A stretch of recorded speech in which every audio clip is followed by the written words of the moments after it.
Hello, my Aloha tribe, and welcome to the Aloha Perspective. Happy Monday!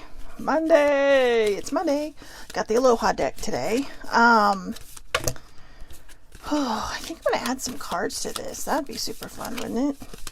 But yeah, happy Aloha Monday. It's Hodgepodge Monday.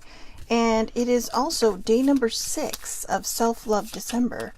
And I have a good subject today. I'm not sure in what direction I'm going to go with it since, I do these off the cuff. I mean, come on, let's be honest. It's just whatever comes off the top of my brain is what you get. And that's a good thing. It is a good thing. Because I think things need to be kept fresh, right? I mean, there's always some sort of impromptu conversation that happens, right? So, let's start. Ooh, the flamingo. Here we go. I think we got the flamingo last week, didn't we?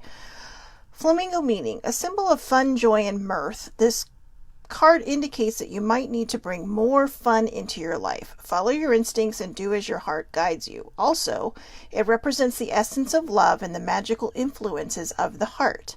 Pure of heart, the healing of a broken heart, and relationships and joy. Ta-da! And yes, I purposely faced them together to make a heart.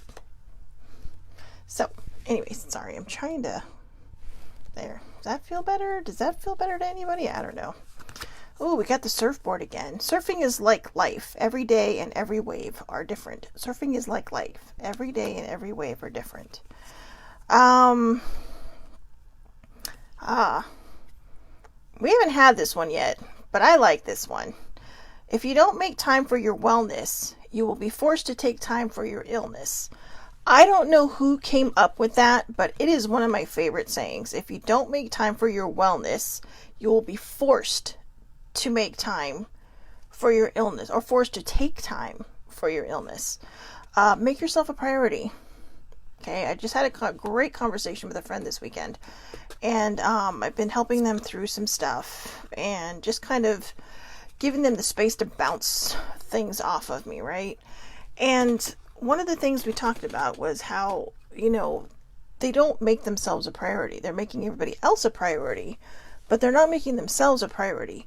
And that ends up being a problem because, again, even if it doesn't cause an illness, in which this case it was, not like a cold or something, but they were so worried about certain things that they were physically making themselves sick. So if you don't make time for your wellness, you're going to be forced to take time for your illness. So make sure you give yourself some you time. I know that, the holiday seasons are the hardest time to do that, right? That's when you have to find time. You have to make yourself a priority, even if it's in the car when you're alone. All right? I know everyone's saying, oh, that's easier said than done. Believe it or not, it's not. So when I used to be, my former commute used to be, 30 to 45 minutes to an hour going, but usually 45 minutes to an hour coming home. So, in the morning, I would take that time. I would focus on the things that I needed to focus on. I would take the time to really kind of just zero in on what I needed, even if it was just singing in the car. Right? So, sometimes singing in the car can be super duper fun, because it's relaxing. You're letting, all this stuff out. So just make time for yourself, okay? Not all those who wander are lost. J.R.R. Tolkien. One of my favorite quotes. I actually have this sewn onto a backpack of mine that I used when I was in London. And it was funny because I was standing waiting for the tube doors to open. I could hear these two gentlemen behind me that had just gone grocery shopping, reading it, and then they started talking about it. So for me, I'm a I'm a wanderer. I love to wander. In fact, being in a group of people, a lot of times I'm the straggler in the back because I'm just looking at everything, and it's like, oh, I'll catch up, don't worry about me. But what I thought was interesting was that it really did kind of fit my journey. I was just wandering. I wasn't lost. I was wandering. And when I say I wasn't lost, it's because I have a cell phone. Okay? Siri will get you everywhere. But I wanted to explore. I wanted to show myself that no matter where I went, I could always find my way back. And like I said, I was getting off at the next station, but I could hear them talking about it. And it just kind of made me smile, because that's the other thing I wanted to do, is not just remind me what I'm capable of, but to also spark conversation amongst other people. So this was actually written about Aragorn, the true king. It symbolizes how a destiny may not always be accepted, but cannot always be ignored either. So, not all those who wander are lost. He knew what his destiny was, but he didn't want that because of the predecessors before them and the mistakes that they had made. And he wanted to just live this noble life, not realizing that eventually all the experiences and all the things that he had learned, and the acceptance and the tolerance and the non-judgmental aspects of his life, would actually serve him as king. He would be a good king because he would be a just king and a kind king. So anybody, I know this happened in the movies, but anybody that bows to a bunch of hobbits, your ace is in my book. So let's see. Oh, and there it is, the mountains. So, country roads take me home. Good old John Denver. Here's a Hawaiian blessing for you. May there always be warmth in your hale. Your hale is your home. Fish in your net, and aloha in your heart. So, may there always be warmth in your hale, fish in your net, and aloha in your heart. It's a feeling. Okay. And the last one, the hibiscus. I think we've had this one before. Yes, we have. Beauty, elegance, celebration, repels negativity, brings good luck, love, dreams, fame, glory, wealth, mortality, and vitality. In Hawaii, the hibiscus office... oh, my tongue. In Hawaii, the hibiscus often represents youth. Youth is happy because it has the capacity to see beauty. Anyone who keeps this ability to see beauty never grows old. Franz Kafka. So I really like that. Youth is happy because it has the capacity to see beauty. Anyone who keeps this ability to see beauty never grows old. One of the things I really, really love about that, and I'm actually glad that's the card that kind of leads us in to today's subject, is that, I watched this show called Ghosts. All right, it's on CBS, but it was originally done, or it's originally being done in the UK, because it's still going on there. But Sibley and I found it on HBO X, the original one from Britain, and we love it. The one thing good about it being here in America now is that we get more than 6 episodes a season, okay? I mean, you watch 6 weeks of something, then you gotta wait a whole year for something else. But in the American version this week, they had a kid who had to come with his dad to work because his mom was, out of town doing stuff, and on business. And the kid could see the ghosts as well as the girl. And the only reason I'm bringing that up is I'm not saying, okay, well, so my kid can see ghosts. I'll be honest with you, it is my belief, yes, because we haven't tainted them yet. Because we haven't filled them with all these notions or life. It's not always us. You can sit there and promote your child's gift to here and beyond, but other people get in the way and say, oh, it's not real, and you shouldn't tell your children it's real. Well, don't push your stuff onto somebody else's kid, okay? If you want to taint your own child, do that to your own child. And I say that because growing up Catholic, it's evil. No, it's not, okay? The gift truly is being able to decipher between the good and the bad energy. All right, and I'm speaking, yes, in my metaphysical lane right now. But I think the hard part is that, children are born, they're born very innocent. Life, people, family, whatever, is what kind of sets them on their path to how they think. And I think a lot of times, I'm not a parent, okay, so I'm probably speaking out of my ear here, but when they say youth is happy because it has the capacity to see beauty, anyone who keeps this ability to see beauty never grows old. I love that because,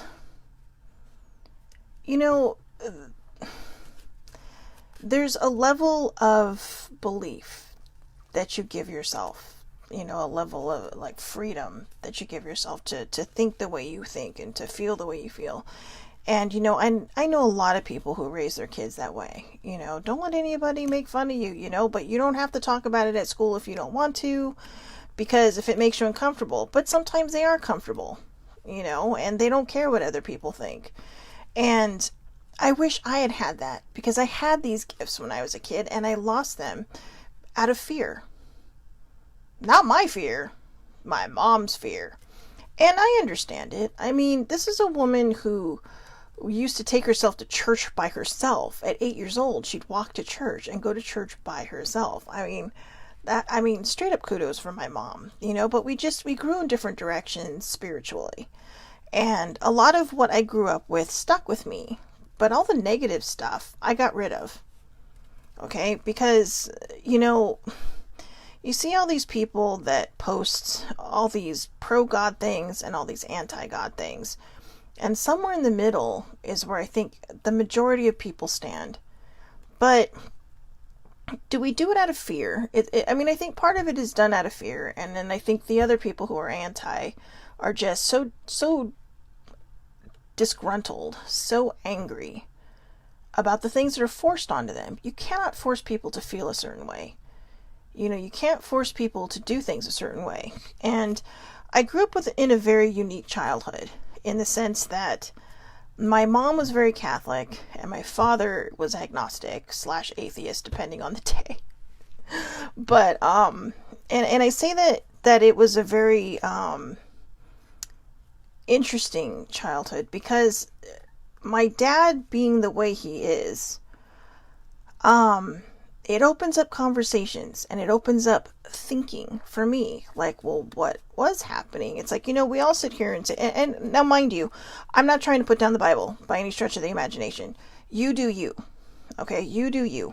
I don't like when people hide behind it, but the majority of the people I know do not. They believe in God, they read the Bible, they find joy in it. And that's what you need, is to have that faith in your source, your higher power.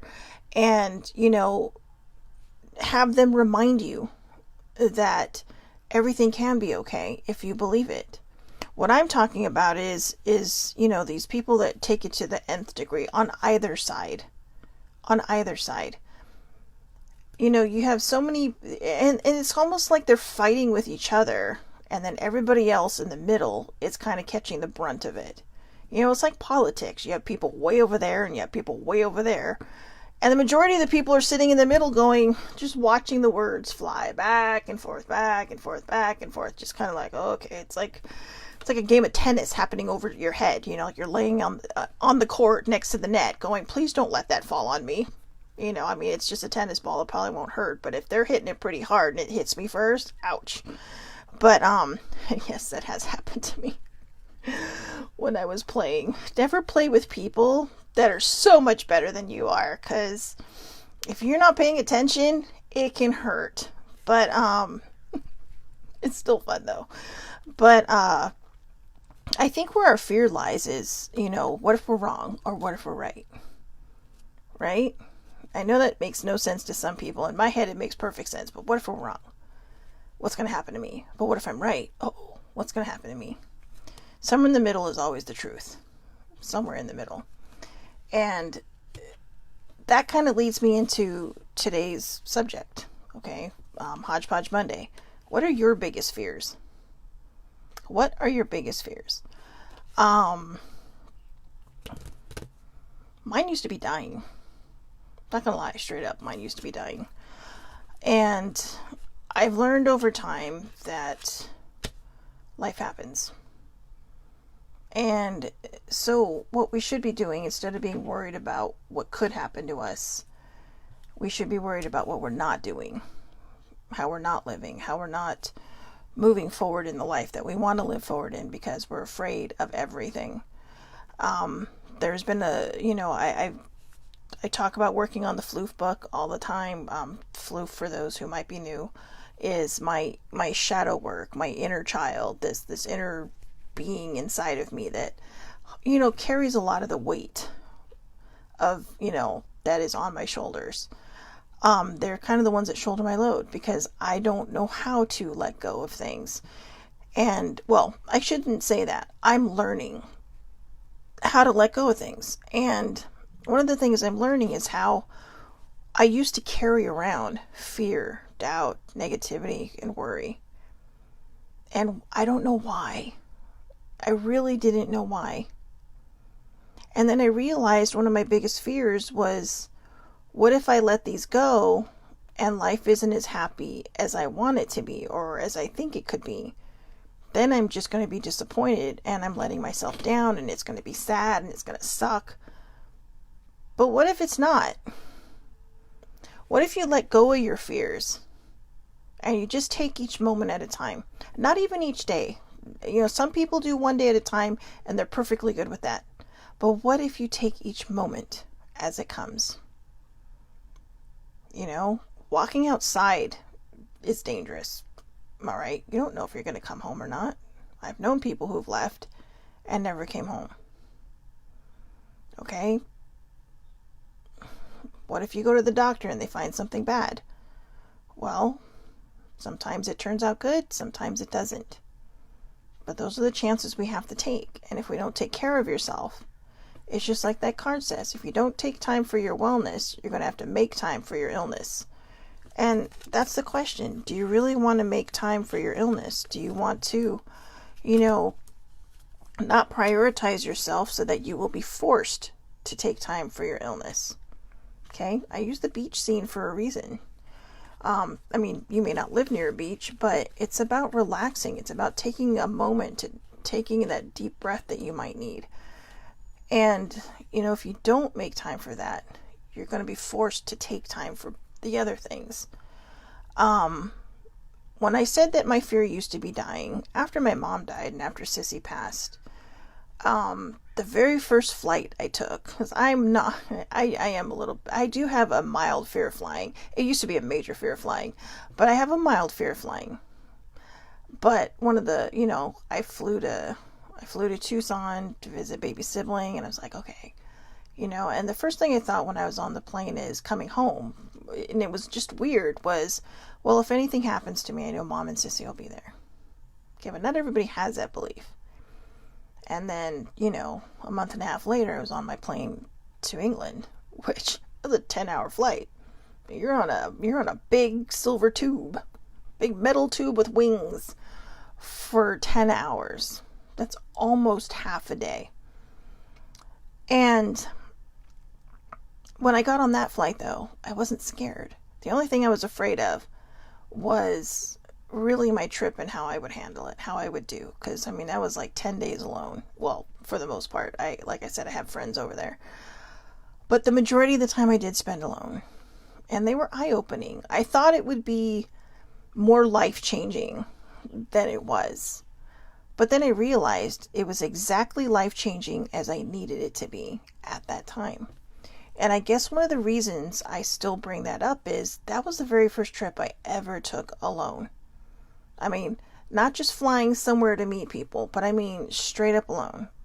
I took care of all the planning and all that stuff on my own. Yes, I had friends over there that got me acclimated.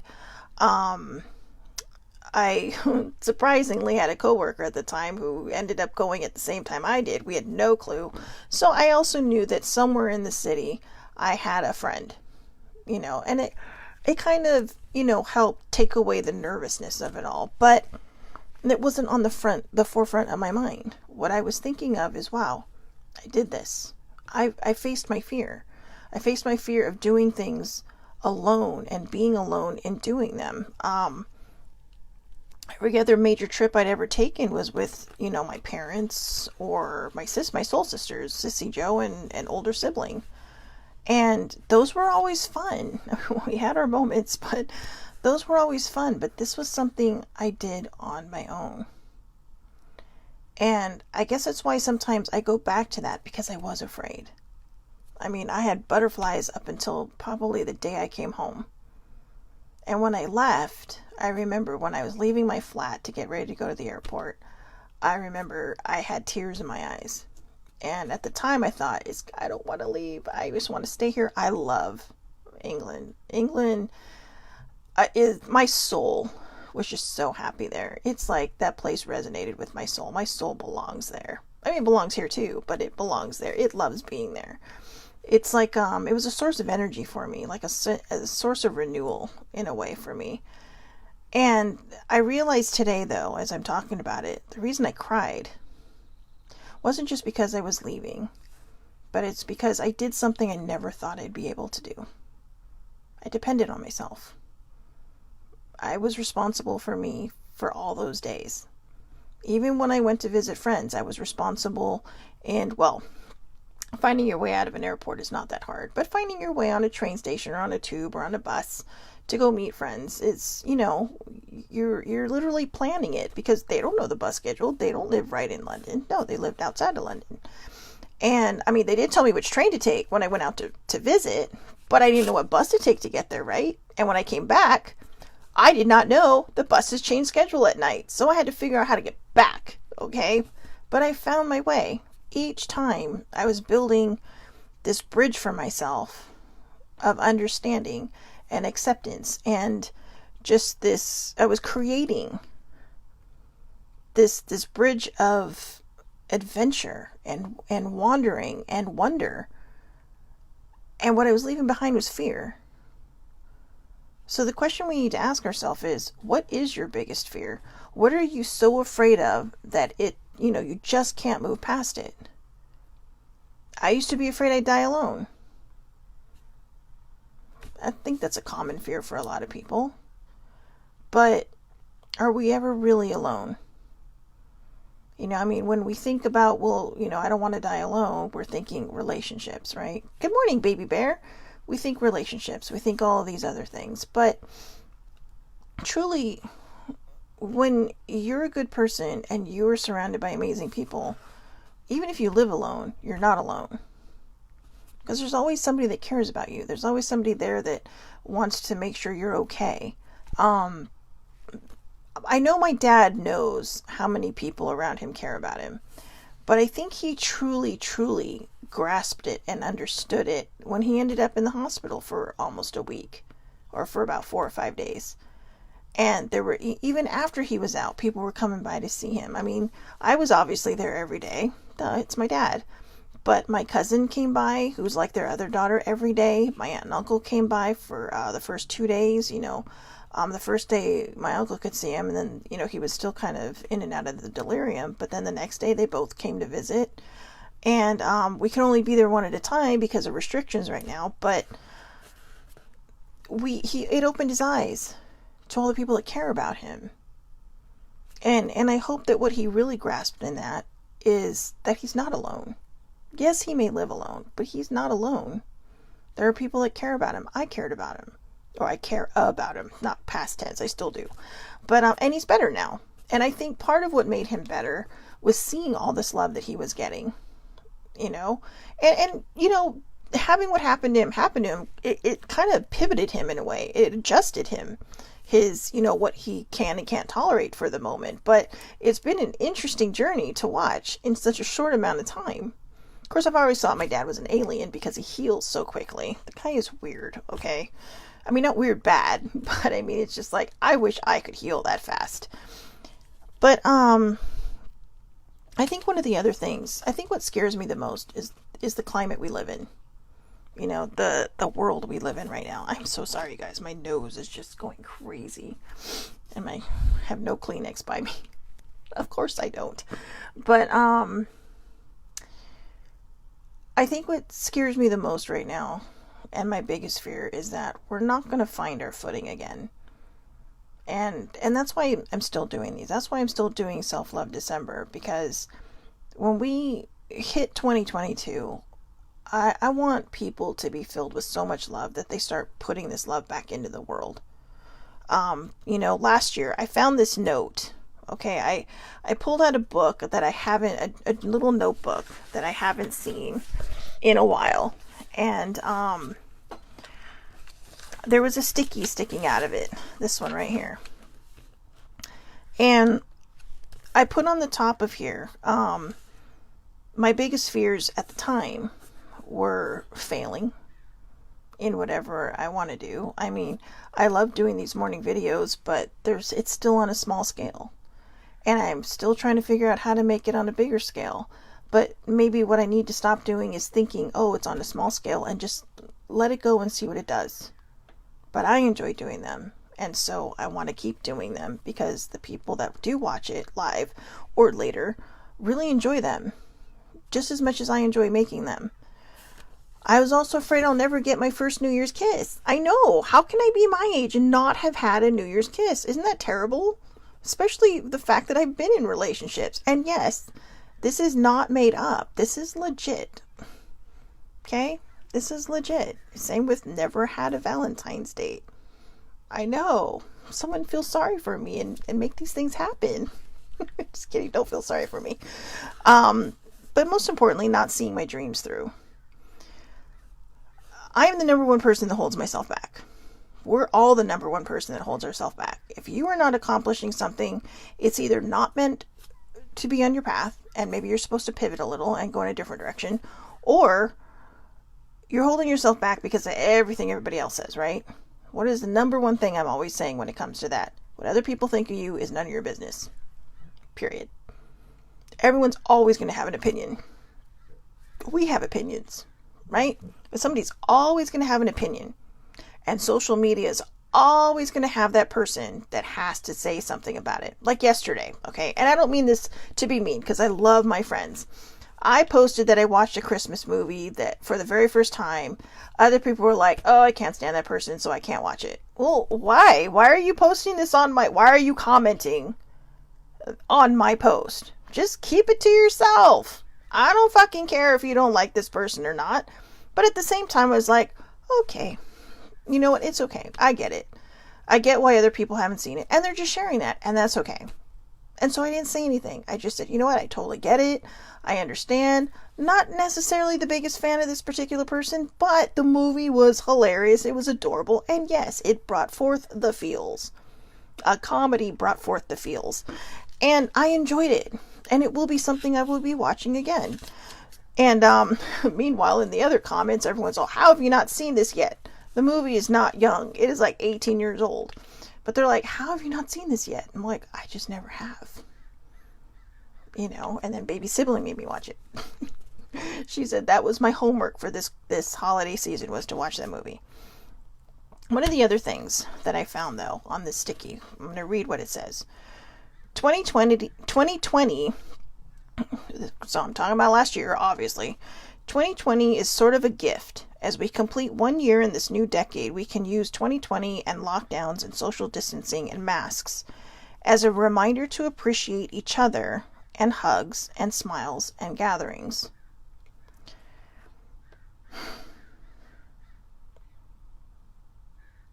No, I'm not getting emotional. I'm kind of annoyed. Okay? Because that's where my biggest fear comes from, that we won't get back to where we need to be. Because now that we're able to hug each other and smile at each other and gather together under certain circumstances, I guess, even though, you know, in the broader spectrum, social distancing and masks are still required, people are gathering now to bitch about it. I'm going to complain because they want to force me to do this. I'm going to complain because people aren't doing what they should be doing. It doesn't matter what side you're standing on. Somebody is always complaining about somebody else.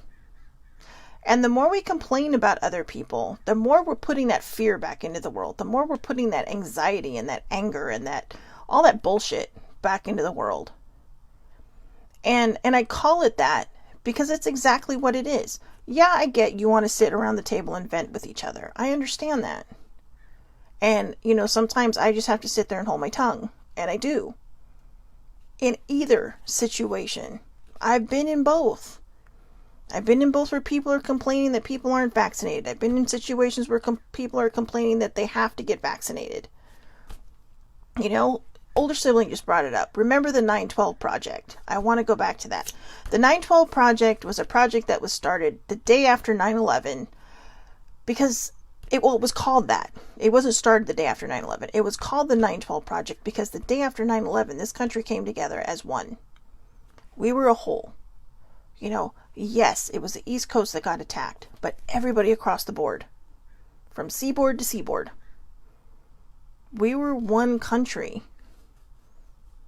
And then some stuff happens in the last couple years. People who are higher up in this world manage to tear us apart.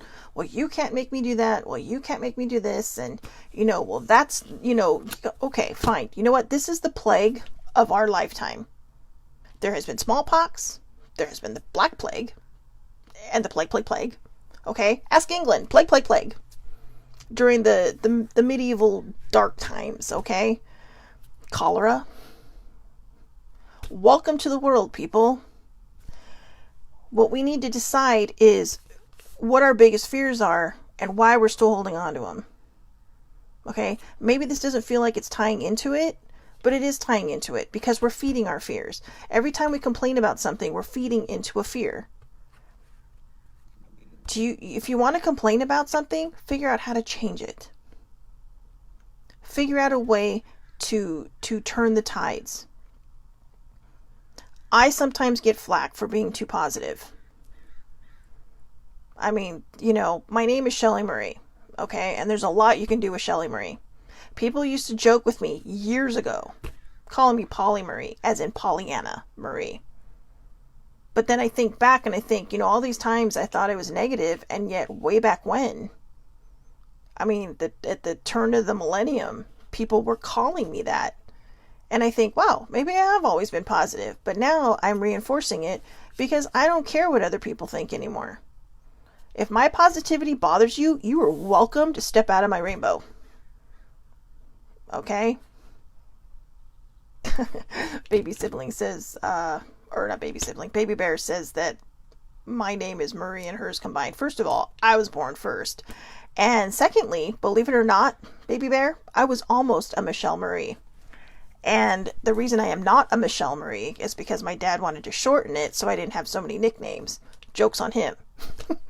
I have a ton of nicknames.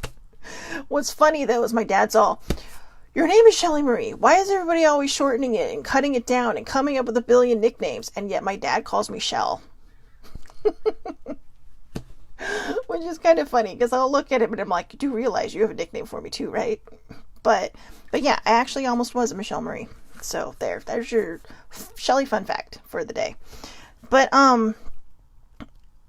when we were hitting 2021, the one thing that I really, really hoped for, and to be honest with you, the one thing I was very afraid would not happen, is that people would appreciate each other. Yeah, we can hug. Yeah, we can gather. Yeah, we can smile at each other, at these gatherings. But we're not appreciating each other beyond each other. We're not appreciating how hard it is to do some of the jobs that people do. Or, the flack that some people get for their decisions, their choices. And I'm not going to say which one or the other because, like I said, I'm not in a position to tell people what they can and cannot do. I know what I've done. I'm responsible for myself. And I do it to keep myself safe and my older siblings safe. But those are my choices. And I'm not going to tell other people the choices they should make. But when you get higher than that, it starts to make sense to us in a smaller yet bigger degree, because I'm only in charge of me. There are people who are in charge of a lot of people. And the minute somebody tells somebody not to do something, we're like little kids. And we kick and scream and we knee jerk and we say, you're wrong, you're stupid. We believe all the bad things. We believe all the lies, whether, we take lies as truth, and it just ends up bad. At one point, do we all start becoming adults and just focus on ourselves?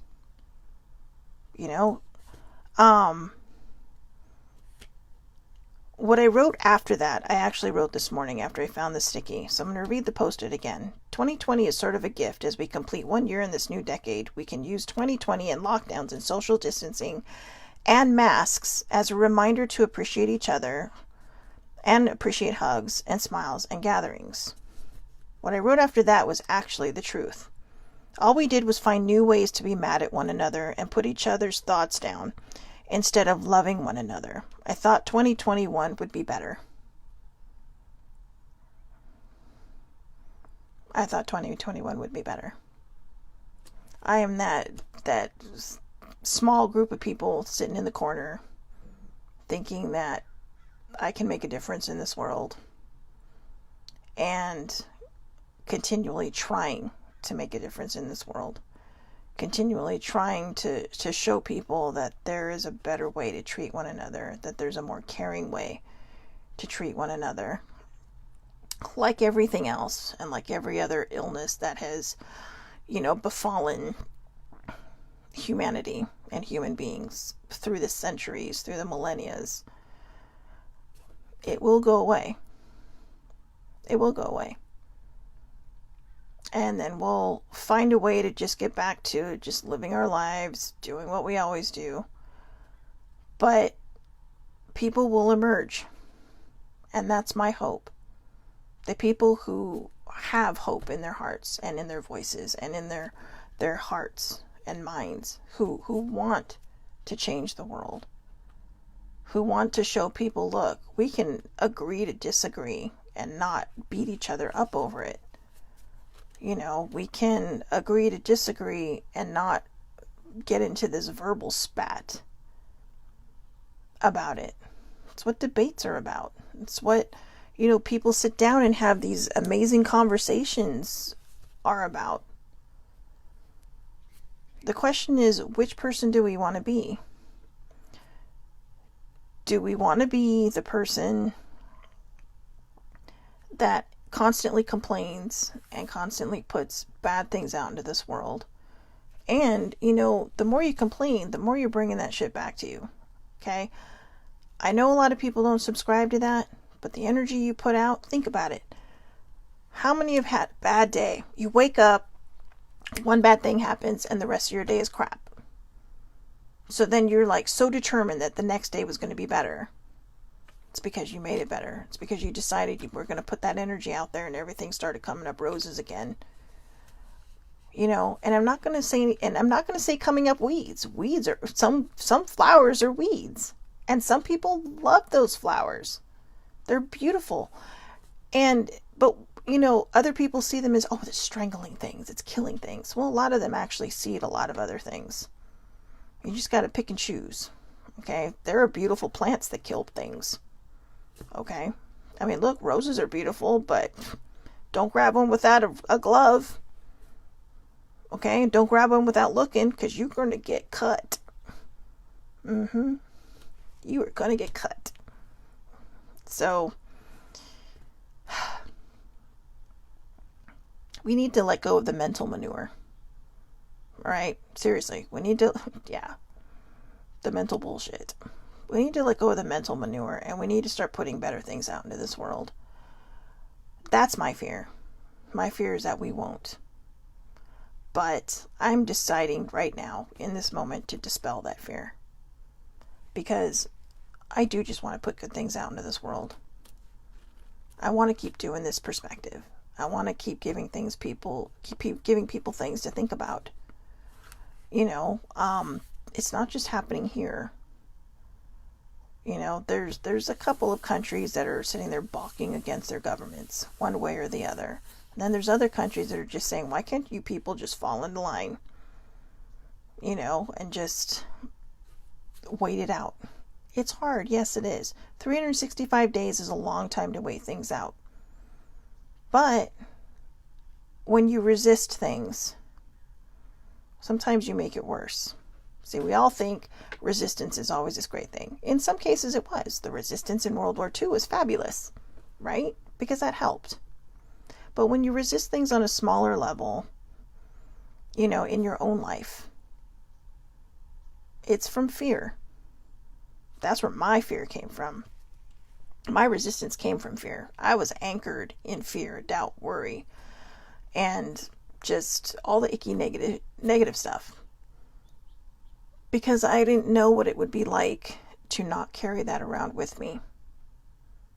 You don't need to carry your fear around with you. Like I said, if you were unable to live for the day, live for the moment. Okay, look, see, my Raphael thing came up. Be authentic, even if it makes you feel different from others. I love being different from others. I have always been different from others. And the only reason I love being different from others is because I had to learn how to embrace that, because I was different from a lot of people. So there you go. See, Baby Bear. I put nothing but love out into the world this past weekend. I hugged a stranger standing in line for the BTS concert, made friends with a lady from Brazil. See? It's simple things. We're all thinking that putting love into this world is doing things like this, or blogging, or whatever. But it's what we do with the people around us that makes the difference. You know, and I appreciate the fact that Baby Bear shared that. You know, that she put nothing but love out into the world this past weekend, and she's showing her kids that. You know, I know a lot of people that do that. Older sibling puts love out into the world every day, even when she's hurting. You know, sometimes it's completely annoying, but she'll be like, how are you today? How are you today? How are you? Well, you know, I'm not any different than I was 5 minutes ago. But she cares. And that's how I should see it. Instead of sitting there going, I'm still fine, I should just be grateful that somebody cares enough to ask me that question. Because there was a good time in my life when people didn't. It's like, good morning. Hey, how's it going? That was always me. Hey, how's it going? Most people didn't say that to me. I could probably count 4 people on my hand at work that used to ask me how my day was, or good morning, how are you? Everybody else is like, good morning, and then they keep going. Because they're zeroed in, they're focused. All right, so I know we kind of went in 5 million different directions, but those are my fears. My fears is that we are not going to find some kind of footing post-disease, post-virus. And I'm going to keep putting my love out into the world to try to change that. Not everyone's going to agree, and I don't really care. But I need to do what I need to do to put my love out into the world. You know, and like I said, I'm not going to tell people what they can and can't do. I'm not going to tell people what they should and shouldn't do. A lot of people would say, well, on your platform, you probably should. I can't. I can't tell someone, you know, that they, you know, I can't. The choices I've made in my life do not allow for me to tell other people what to do. But also, it's not for me to tell other people what to do, because I'm only in charge of me. I'm the one that can take care of myself. You know, I'm not in charge of anybody else.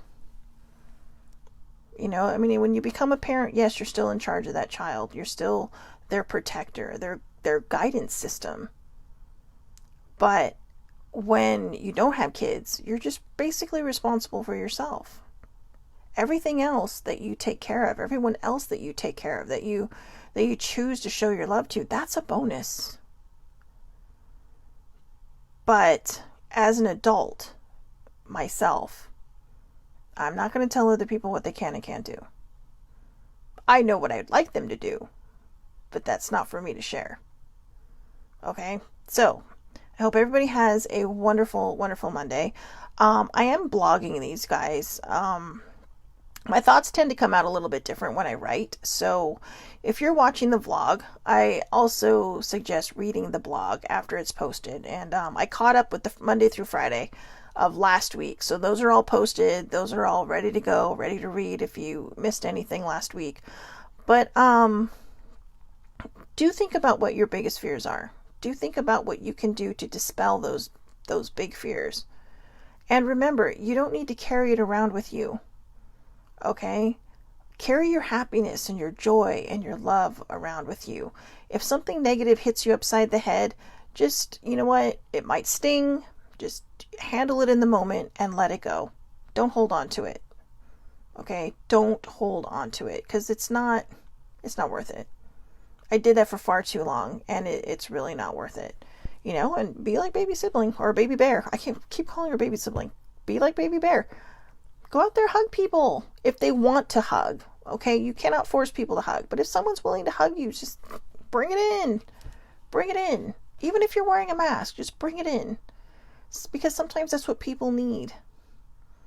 Okay, we need to start showing love for one another again. We need to start showing respect for one another's opinions, and we need to stop saying, oh, well, everyone's always saying this happened, but this happened to my friends and it's not true. And it's like, just because it doesn't happen to one group of people, doesn't mean it actually didn't happen. Okay? Life has a funny way of working, and we need to start bringing this world back into a place where we fill it with love again. All right? So all you people out there watching this, go out and do that. Just go out, throw love into this world. Throw it the hardest at the naysayers. If someone gives you a hard time, just say, you know what? Bless you and I love you. Well, you don't have to say I love you, but just say, you know what? I hope nothing but the best for you. And just walk away. They might still be yapping, but just walk away. Just walk away. Sometimes it's all you have to do is just walk away, because there's always going to be someone yammering, and there's always going to be someone in your face. But how you handle it is what's important. So again, thank you, baby bear.